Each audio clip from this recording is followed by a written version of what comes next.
Welcome back to our channel.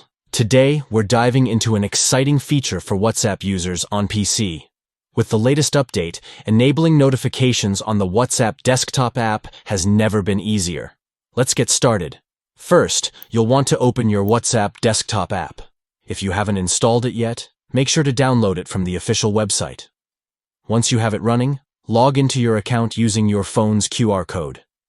Now that you're in, look for the gear icon in the bottom left corner of your screen.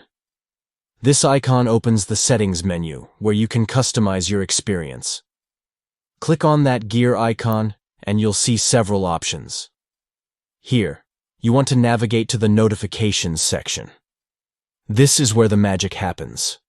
Within the Notifications menu, you'll see various toggles for different types of alerts. The first step is to enable messages. This option will ensure you never miss a text from your friends or family again. Simply click the toggle to switch it on. Next up, let's enable calls. This feature is essential if you want to receive alerts for incoming WhatsApp calls.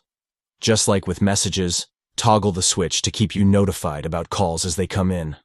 Finally, don't forget to enable reactions. This is a fun way to stay updated on how your friends feel about your messages. With this feature activated, you'll get notified whenever someone reacts to your messages. And there you have it. You're all set up to receive notifications for messages, calls, and reactions on your WhatsApp desktop app. Enjoy staying connected, and as always, don't forget to like, subscribe, and hit that notification bell for more tips and tricks.